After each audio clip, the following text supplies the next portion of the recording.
Ang pag-aaral po natin ngayon mula sa ilang mga talata sa aklat ng Hebreo at ang version po ng Biblia, ang Biblia at Revised Tagalog Popular Version para sa Tagalog at New American Standard Bible naman para sa English. Isaalang-alang or i-consider natin si Jesus.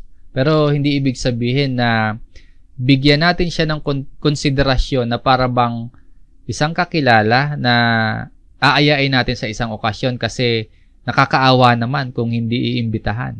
Pagbigyan na lang, parang ganon. Hindi po ganon na yung ibig sabihin ng isaalang-alang dito. O kaya yung isang kaibigan na gustong sumali sa laro, halimbawa gustong sumali sa basketball, i-consider natin na isali na lang.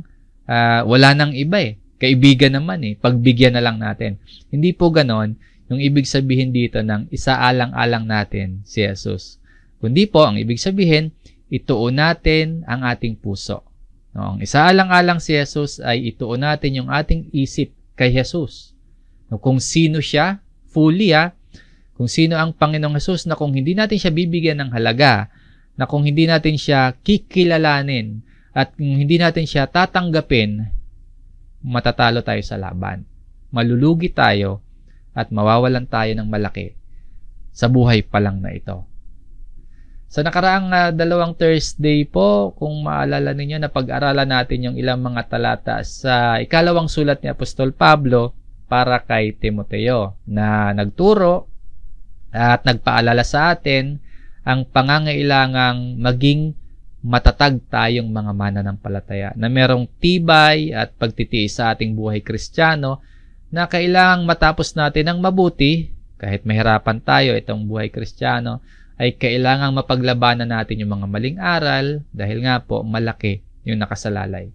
Buhay na walang hanggan yung nakataya. At ipinakita sa atin ang pag-aaral natin sa sulat ni Paul, yung kanyang katapatan kay Jesus na kanyang tiniis yung mga paghihirap, hindi lamang para sa sarili niyang kapakanan kundi na natili siyang tapat sa Panginoong Jesus para sa kaligtasan ng ibang mga taong tatanggap kay Jesus. Tayo po ngayon na sinasabi natin, tumanggap kay Jesus. Ang ating buhay mananampalataya, araw-araw tayong nahaharap sa tukso. Aware man tayo, o kaya baka hindi tayo aware, araw-araw tayong nalalagay sa sitwasyon o sa tukso na mananatili ba tayong tapat sa Panginoon o babaling tayo sa ibang bagay. Nalalagay tayo sa sitwasyon na mananatili ba tayong tapat kay Jesus o babalik tayo sa dati nating buhay na nagtitiwala sa mga bagay at tao na para bang sila lang yung tanging kailangan at makapagbibigay satisfaction sa atin.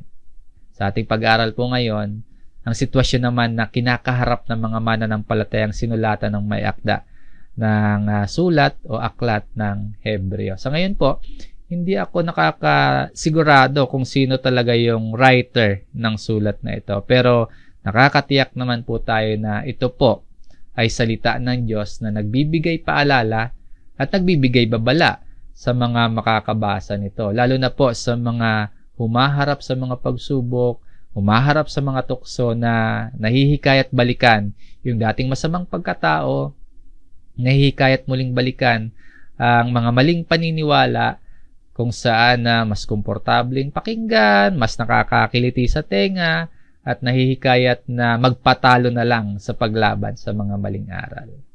Kaya sinasabi po sa chapter 10 ng Hebreo sa verse 32, subalit alalahanin ninyo ang mga nakaraang araw na pagkatapos na kayo'y maliwanagan, so after na maging believers, nalalagay pa din yung buhay mananampalataya, nalalagay pa din sa mga paghirap o kaya mga pagtutukso. So after na kayo'y maliwanagan, ay nagtiis kayo ng matinding pakikipaglaban na may pagdurusa. So, matinding pakikipaglaban at yung pakikipaglaban may pagdurusa. Lahat yon na napagtiisan at pinagtitiisan ng mga naliwanagan. You endured a great conflict of sufferings. Yun daw po, alalahanin or remember the former days. At sa verse 36, sapagkat kailangan ninyo ng pagtitiis upang kapag inyong nagampanan ang kalooban ng Diyos, ay tanggapin ninyo ang pangako. Na for you have need of endurance. So nilalaman din po ng sulat ng Hebreo yung panawagan na kailangang magtiis. Na kailangang manatiling tapat sa kabila ng mga pagdurusa, sa kabila ng mga tukso, para hindi tayo tumalikod sa pananampalataya. At nang sa gayon, magampanan natin kung ano yung kalooban ng Diyos. At ano yung end result? Tanggapin ang pangako ng Diyos. Pagtitiis ulit at matinding pakikipaglaban ang paksa ng ating aralin. At ituturo sa atin ng writer ng Hebreo yung pagtitiis at matinding pakikipaglaban sa pamamagitan ng paghahayag niya ng tungkol sa Panginoong Hesus. Yung katangian ng Panginoong Hesus na bago po yung ating main verse sa chapter 3 ay inihahayag sa unang bahagi ng sulat na dakila at wala nang hihigit pa sa Panginoon. Na ang Panginoong Hesus ang anak ng Diyos at nagsasalita ang Diyos sa pamamagitan ni Hesus na nalikha ang lahat dahil kay Hesus. Na si Hesus ang kaningningan ng kaluwalhatian ng Diyos. Na si Hesus ang panganay sa lahat at dapat sambahin ng lahat, pati ng mga anghel. Ganun din po, inihahayag sa unang part ng letter na si Hesus ang pumuksa sa dyablo. Na si Hesus ay nagkatawang tao upang maging handog na pantubos sa mga kasalanan ng mga tao. Lahat tungkol kay Hesus sa unang part ng letter. At marami pang mga talata sa kabuuan ng Biblia ang mababasa natin na si Hesus ay tunay na Diyos at si Hesus ay tunay na naging tao. Kung ganito naman po pala yung kalagayan na itinuturo sa atin ng Biblia, kung ganito naman pala yung ipinapahayag sa ating pagkakakilanlan at katangian ni Hesus, bakit pagkaminsan isinasantabi natin siya? Kung ganito naman pala yung katangian at kalagayan ng Panginoong Hesus, bakit pagkaminsan ipinagpapalit natin siya sa iba? O kaya, bakit madalas nakakalimot ang marami sa atin? Sa kalagayan ng Panginoong Hesus na yan at sa ating kalagayan o katangian na nakakalimot o pagkaminsan ay tumatalikod, merong panawagan at paghihikayat ang aklat ng Hebreo. Para kanino po? Kung meron pong panawagan at encouragement, para kanino yon? Para sa mga banal na kapatid. Yan po yung unang punto ng ating pag-aral, mga banal na kapatid. At maya-maya, makikita natin kung ano ang panawagan. So, lilinawin muna natin para kanino yung panawagan. Sa chapter 3, sa verse 1, yung ating pangunahing talata, mga banal na kapatid. Ang sinasabihan o binibigyang utos dito ay mga believers, mga Kristiyano. Hindi mga non-believers na hindi mga mananampalataya. I-share natin sa mga hindi pa Kristiyano yung gospel. I-share natin yung salita ng Diyos sa iba, sa mga hindi pa believers, para manampalataya din sila kay Jesus. Pero yung command dito na isaalang-alang si Jesus, sinasabi ito para sa mga totoong mananampalataya ng Panginoon na yun nga, maaring naharap sa mga paghihirap, maaring naharap sa mga tukso na ibaling yung paniniwala sa iba, na talikuran o kalimutan ang Panginoong Hesus at ibaling paniniwala hindi na mismo kay Hesus. So, ipinapaalala po yun sa mga banal na kapatid. At ipinapaalala din po dito kung sino tayo. Diba? Holy brethren. Yung magkakapatid or kapatid, madali siyang tanggapin. Pero yung ikaw pala, tayo, ay banal. Ibig sabihin ba nun, perfectly holy na tayo? Hindi pa po. Diba? Dahil nagkakasala pa naman talaga tayo eh.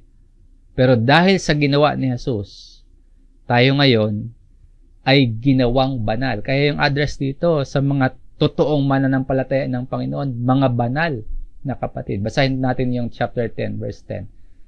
At dahil sinunod niya ang kalooban ng Diyos, ang Panginoong Hesus ito, sinunod ang kalooban ng Diyos, tayo ay ginawang banal ni Hesukristo sa pamamagitan ng minsanan at sapat na paghahandog ng kanyang sarili. Minsanan at sapat na paghahandog. Yung pagsunod na yon ng Panginoong Hesus sa kalooban ng Diyos, tayo ay ginawang banal. Sa New American Standard Bible, sanctified. Ibig sabihin, ibinukod sa sanlibutan ito. Kaya ang tawag, banal na kapatid. Meron tayong bagong identity na nakatali kay Jesus. Muli po, kaya tayong may kapakumbabaan na inaangkin ang pagiging banal. Pagiging banal na magkakapatid. Ina-acknowledge po natin yung ginawa ng Panginoong Hesus. Lahat ng ito, tayo po ay banal na magkakapatid dahil kay Jesus. Hindi dahil sa gawa natin, hindi dahil sa anumang effort natin. Lahat dahil at lahat sa gawa ng Panginoong Hesus. Ngayon, kung nakatali po o kaya nakakabit na yung ating pagkakakilanlan kay Jesus, mahalagang matandaan kung nasaan ba ngayon si Jesus. Sa chapter 1, sa verse 3, ang Panginoong Hesus ang tinutukoy dito. Siya ang kaningningan ng kaluwalhatian ng Diyos at tunay na larawan ng kanyang likas. At kanyang inaalalayan ang lahat ng bagay sa pamamagitan ng kapangyarihan ng kanyang salita.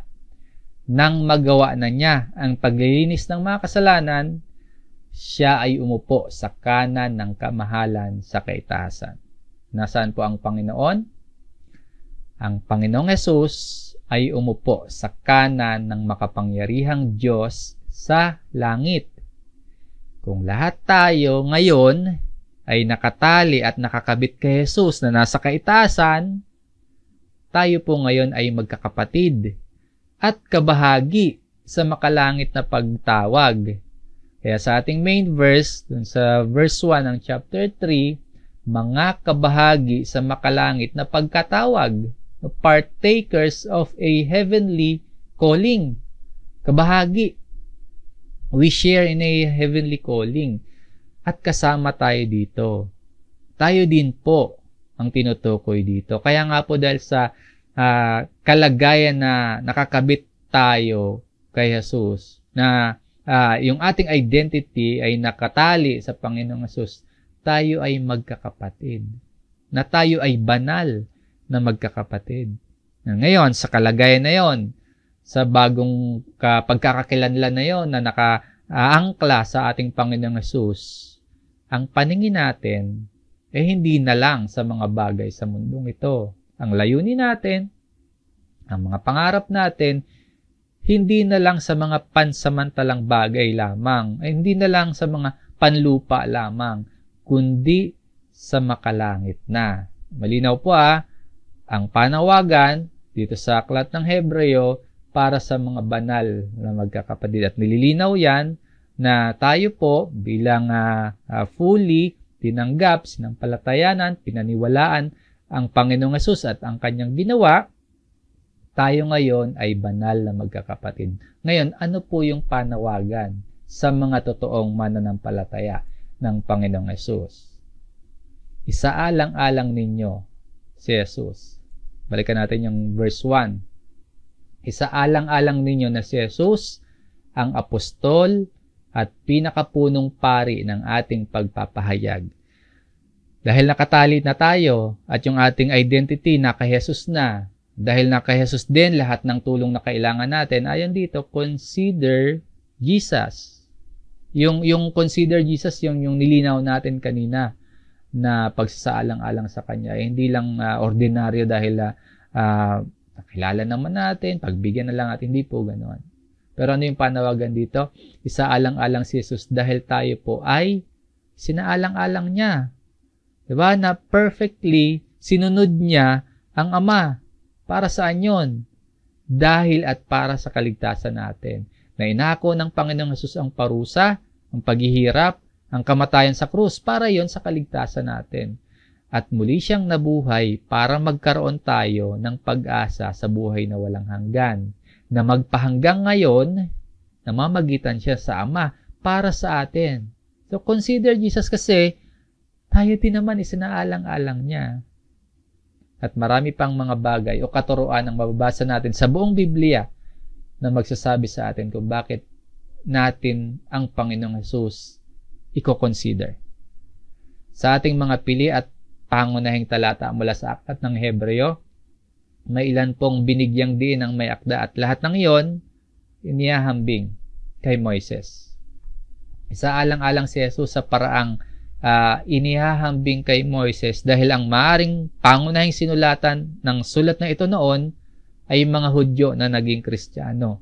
Na yun nga, naharap sila or natutokso na bumalik sa dati nilang pinagtitiwalaan na hindi si Jesus.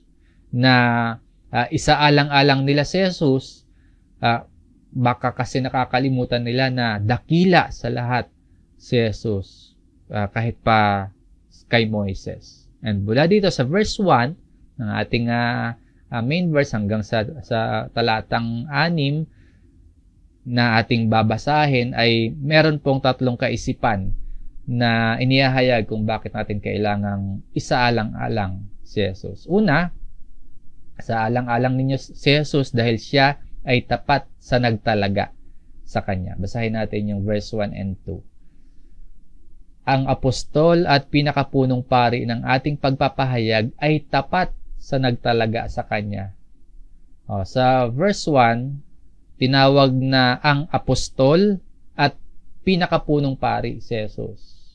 Yung apostol po, ipinadala o kaya isinugo. Merong nagpadala o kaya merong nagsugo. Yun po yung apostol. Halimbawa, yung 12 apostles of Christ, di ba? Sila yung mga ipinadala ni Kristo. Paano si Jesus? Bakit siya tinawag ditong apostol? Kasi po, isinugo o ipinadala si Jesus ng Ama. Tulad ng pagpapakilala mismo ni Jesus sa John chapter 20 verse 21. Muling sinabi sa kanila ni Jesus, ang nagsasalita po dito, ang Panginoong Jesus, kapayapaan ang sumainyo.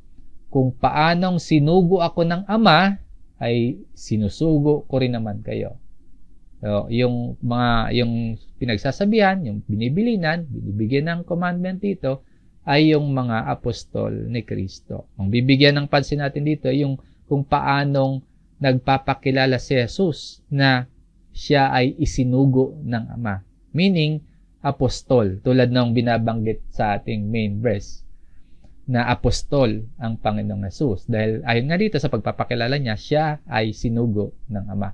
Yung pinakapunong pari naman, nabanggit na sa chapter 2 ng Hebreo, sa verse 17. Kaya't kailangang siya ay maging kagaya ng kanyang mga kapatid sa lahat ng mga bagay, upang siya ay maging isang maawain at tapat na pinakapunong pari sa mga bagay na nauukol sa Diyos, upang gumawa ng handog na pantubos sa mga kasalanan ng mga tao. Si Jesus po yung tinutukoy dito na mababasa din natin yung ganyang diwa sa chapter 4 sa verse 15. Diyan pa din po sa sulat sa Hebreo. Pero ibig sabihin po, doon sa ating main verse, ipinadala, malinaw po, isinugo si Jesus ng Diyos Ama. Diba? Si Jesus ay apostol at ating high priest. Sa mga Hudyo, madalas po yung pari o yung pinakapunong pari nila ang tungkulin kumuha ng handog na hayo para ialay bilang katubusan sa kanilang mga kasalanan.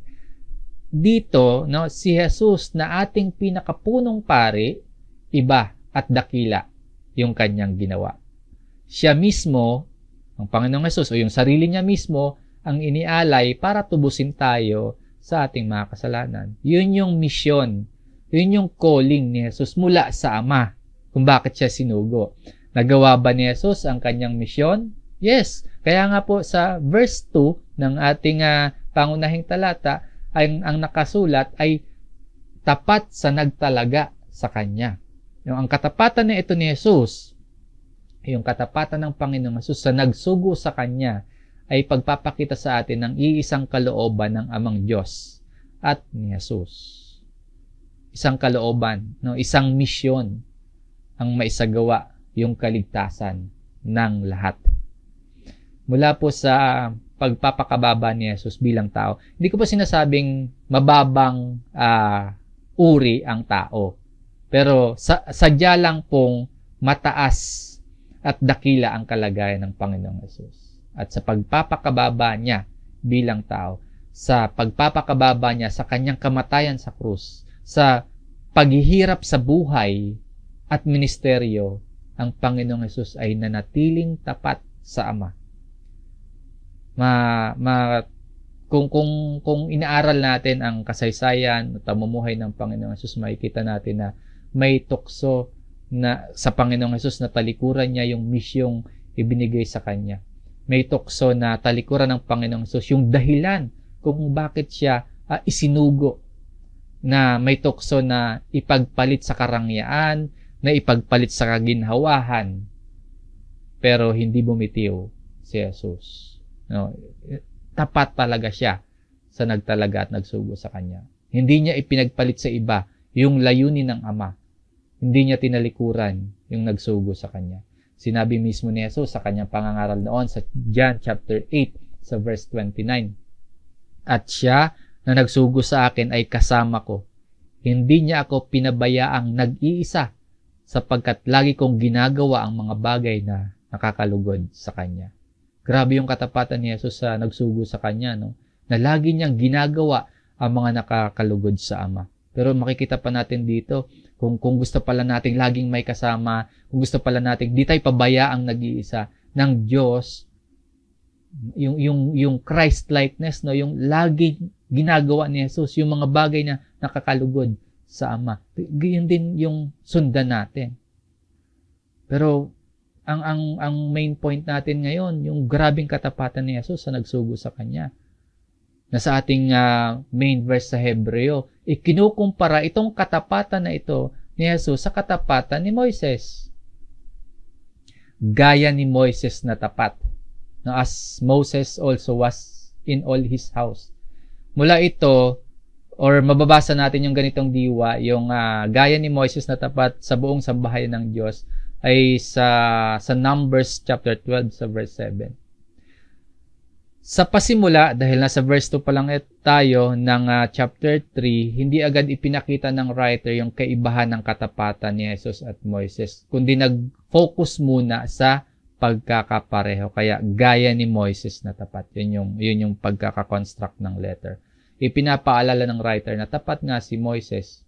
Pero bagamat may pagkakatulad, hindi naman talaga eksaktong-eksakto, dahil makikita natin sa daloy ng sulat na ito na hindi pareho ng level o antas, na hindi pantay yung faithfulness ni Moises at ni Jesus.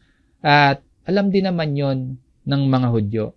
Alam nila na si Moises hindi naman nakapasok sa lupang ipinangako dahil bunga ng pagsuway ni Moises sa Diyos. Kaya nga, ang sinasabi sa kanila at sinasabi sa atin dito, ang isaalang-alang ay si Jesus. Dahil nalalaman natin, yung katapatan ni Jesus sa Diyos Ama ay dakila at talagang tapat at higit yung katapatan ng Panginoong Jesus kahit kanino pa ikumpara, kahit pa sa katapatan ni Moises.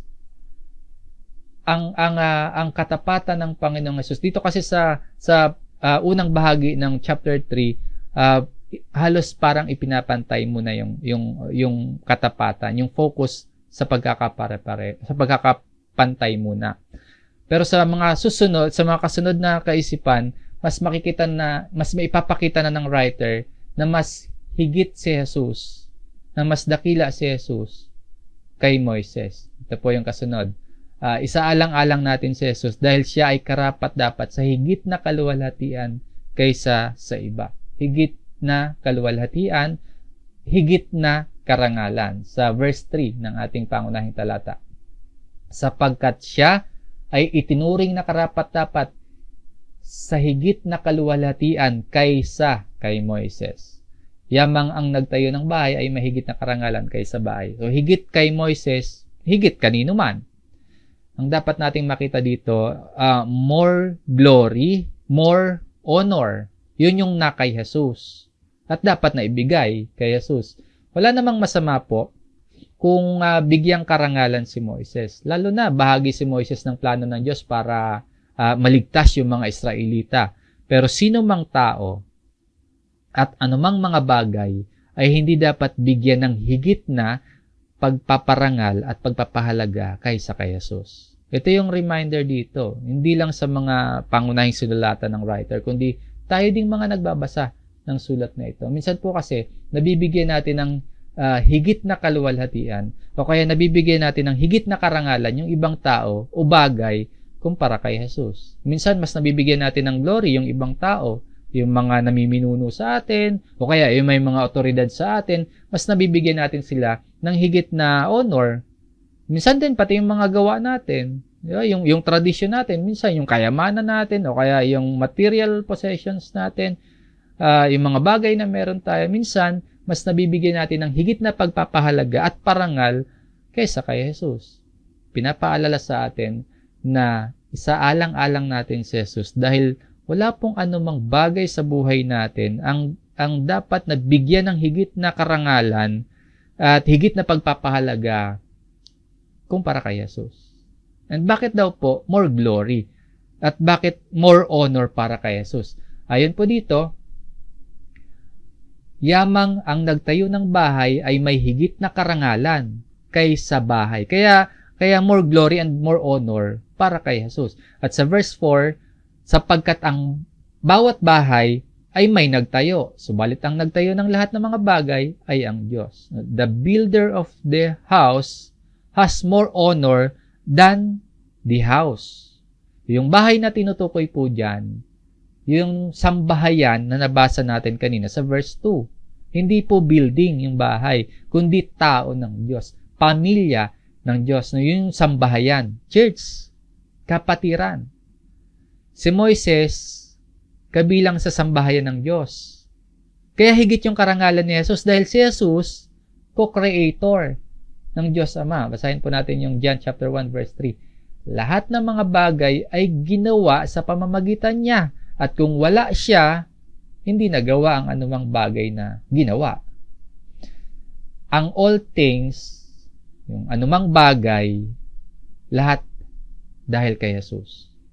Kasama sa lahat ng bagay, kasama sa all things, yung church o yung sambahayan ng Diyos.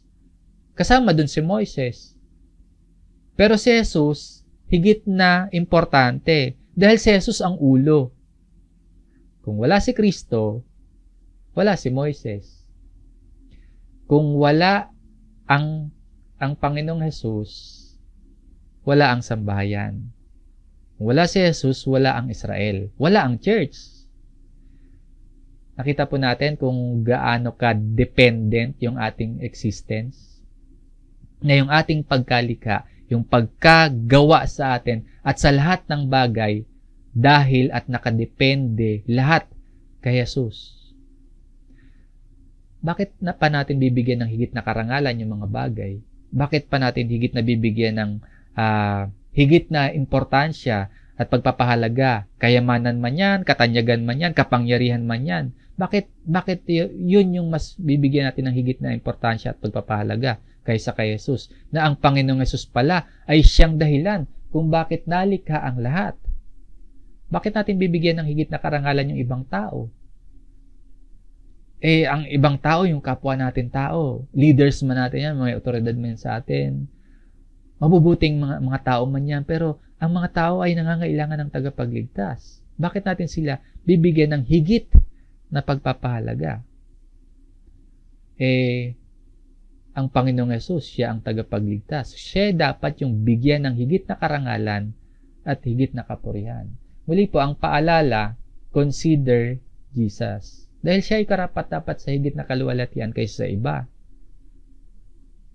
Sana nalinaw po sa atin lahat, no? Ngayon po, baka naman after ng katotohanan at mga paalalang ito, sa katangian ng Panginoong Hesus, sa kalagayan ng Panginoong Hesus, baka after nito, meron pa rin tayong ibang mga bagay na mas pinapahalagahan pa ng higit kay Hesus. Baka meron tayong ibang tao, o kaya baka sarili mismo natin, ang mas naitatanghal pa Na sa ating pamumuhay, maging sa sa social media o kaya sa mga ginagawa natin, baka meron pa ring mas pinapahalagahan pa, mas binibigyang importansya pa kaysa kay Jesus. Kaya ang paalala nga po, isaalang-alang si Jesus dahil ang Panginoon ay karapat-dapat sa higit na kaluwalhatian at karangalan at pagpapahalaga kaysa sa iba. Katlo po, isaalang-alang si Jesus dahil siya ay tapat na anak ng Diyos. Dito po sa panghuli, binibigyang diin ng may akda ng sulat yung tungkol sa pagiging anak ng Diyos ng Panginoong Jesus. Nabanggit din yan sa chapter 1 yung pagiging anak ng Diyos sa verse 2, sa verse 5, mababasa natin, sa verse 8, mababasa natin yan. And inulit po dito sa chapter 3 na sinasabi na sa alang-alang natin si Jesus dahil, sino ba si Jesus? Na may paghahambing kay Moises para mas lumutang ang kadakilaan ni Jesus. Verse 5 and 6. At si Moises ay naging tapat sa buong sambahayan ng Diyos gaya ng isang lingkod bilang patotoo sa mga bagay na sasabihin. Subalit si Kristo ay tapat sa bahay ng Diyos bilang isang anak. At tayo ang bahay na yon kung ating iingatang matibay hanggang sa katapusan ng ating pagtitiwala at pagmamalaki sa ating pag-asa. Ipinapaalala sa lahat ng sinulatan at ng nagbabasa ng sulat na ito kung sino si Kristo at kung paano siya nakakahigit kay Moises o kaya kanino man. Kung sa simula ng chapter 3, yung binasa natin kanina sa verse 1, sa verse 2, ay ang ginamit na salita ay gaya o kapareho muna yung yung focus ng paghahalin tulad kay Jesus at kay Moises. Dito po, mas malinaw yung pagkakaiba nilang dalawa. Yes, merong pagkakapareho na parehong tapat, parehong faithful. Pero ang napakalaking pagkakaiba, lingkod si Moises. Samantalang si Jesus ay anak. Totoo po na napakalaking karangalan ang maging lingkod ng Diyos. Actually, tapat na lingkod pa nga si Moises. Kaya nararapat talaga siya sa karangalan. Pero yung role ni Moises sa kasaysayan ng pagliligtas ng Diyos sa mga Israelita ay paghahanda o nakatagong hiwaga ng pagdating ni Jesus. So, si Moises bilang lingkod ng Diyos ay dakila nga, pero mas higit si Jesus. Ano po yung role ni Moises sa verse 5? Bilang patotoo sa mga bagay na sasabihin. Ito yung role ni Moises for a testimony of those things which were to be spoken later. Nakasulat sa simula ng Hebreo na noon, sa chapter 1 po yun, nagsasalita ang Diyos sa pamamagitan ng mga propeta. Pero ngayon, sa huling araw, nagsasalita ang Diyos sa pamamagitan ng anak. So, mas dakila ang Panginoong Hesus kumpara kay Moises. Sinabi mismo ni Moises sa mga Israelita sa Deuteronomy chapter 18, sa verse 15. Mula sa inyo, si Moises ito nagsasalita sa mga Israelites, si Yahweh na inyong Diyos ay pipili para sa inyo ng isang propetang katulad ko. Dapat kayong makinig sa Kanya. You shall listen to Him. Kung si Jesus po yung katuparan nito, sa alang-alang si Jesus dahil ipinapakita sa atin na mas nakakahigit si Jesus kay Moises. Maaring wala sa atin yung matukso na bumalik kay Moises tulad ng isyong kinakaharap ng mga sinulatan ng sulat na ito noon. Baka isipin natin, hindi naman tayo related o hindi tayo makarelate sa problema nila noon kasi hindi naman tayo babaling kay Moises at hindi naman natin itatanghal ng higit kay Jesus si Moises. Pwedeng ganun yung maging excuse natin, no? Kasi yung issue nila baka hindi same na issue natin ngayon. Pero po, tulad sa mga Israelita, baka po matukso tayong bumaling sa mga bagay na inaakala nating mabuti. Si Moises po mabuti, pero higit na mabuti si Jesus. Ngayon, baka naman hindi nga natin literally si Moises ang ating pagbabalingan, pero baka po bumaling tayo sa mga bagay na inaakala nating mabuti, kaya lang na isasantabi naman natin yung higit na mabuti. No, hindi nga kay Moises, baka sa ibang mga bagay naman tayo bumaling at hindi kay Jesus. Ang ibig ko pong sabihin, mabuting bagay tulad ng pagsunod sa kautusan. Pero tulad sa mga Israelita, may mga Kristiyanong higit na pinapahalagahan yung pagsunod at sa sobrang pagpapahalaga sa pagsunod, lumalagpas na sa salita ng Diyos na nahuhulog na sa pagiging legalismo. Nakakasunod nga sa mabubuting bagay, pero nakakaligtaan naman yung higit na mabuti, yung higit na mahalagang bagay. Basahin po natin yung Mateo 23, verse 23. Kahabag-habag kayo, mga tagapagturo ng kautusan at mga Pariseo, mga mapagkunwari. Ibinibigay ninyo ang ikasampung bahagi ng naani ninyong yerba buena, ruda, linga. Ngunit kinakaligtaan naman ninyong isagawa ang mas mahalagang turo sa kautusan, ang katarungan, ang pagkahabag, at ang katapatan. Huwag ninyong kaligtaang gawin ang mga ito, kahit na tamang gawin ninyo ang pagbibigay ng ikasampung bahagi ng ani. Kung ang ating kaalaman sa salita ng Diyos, kung ang ating kaalaman sa Biblia ay hindi nagbubunga ng katarungan, hindi nagbubunga ng habag, hindi nagbubunga ng katapatan, para tayong mga Pariseo, no? Modern day Pharisees na mga mapagkunwari pala. Ang karunungan po, naghahatid dapat sa atin sa kapakumbabaan, na hindi lang natin sinusunod yung mga mabubuting bagay, kundi isinasagawa din po yung higit na mabuti. Isinasagawa din po yung mahahalagang turo sa kautusan. Malinaw po, ano? Balikan po natin yung ating main verse na sa chapter 3, verse 5 hanggang 6. Si Moises, dito po, ay servant o lingkod. Si Jesus, anak ng Diyos. Malinaw na yung pagde-describe ng writer ng malaking pagkakaiba nila sa talatang ito. At hindi lang yung malaking pagkakaiba nila yung itinuturo sa atin dito, kundi maging yung katapatan sa atin ni Jesus. Diba? Sa daloy ng mga talata, nakita natin yung grabing katapatan ni Jesus sa Diyos, na higit yung kanyang katapatan kay Moises, kaya higit yung karangalan na para kay Jesus. Pero tinuturo din po dito sa atin na sa atin din po ay tapat ang Panginoong Jesus. Yung bahay po ay figure of speech, no? Metaphor. Ibig sabihin ng bahay ay tao ng Diyos. Ibig sabihin ng bahay yung pamilya ng Diyos, na ayon po dito, bilang anak ng Diyos si Jesus, sa verse 6, si Kristo ay tapat sa bahay ng Diyos. So yung bahay ng Diyos, pamilya, tao ng Diyos. Tapat ang Panginoong Jesus doon. Kaya consider Jesus. Sa mga katotohanan po at mga katangian ni Jesus na ating natutunan, isaalang-alang si Jesus. Hindi lang po sa simula ng ating pagiging mananampalataya, isaalang-alang si Jesus hanggang sa katapusan. Tulad ng naipaalala sa atin na maging matibay at may pagtitiis sa Ebanghelyo, yung naipaalala sa atin na maging matibay at may pagtitiis sa paglaban sa maling aral, na ang ating buhay Kristiyano ay isang panghabang buhay na paglalakbay. At kung gusto din natin na mangyari sa atin yung sinabi ni Pablo na ano yung sinabi niya, naalala niyo, nakipaglaban siya ng mabuting pakikipaglaban, natapos niya yung kanyang takbuhin. Kung gusto natin na mangyari din yun at masabi natin yun sa ating sarili, consider Jesus.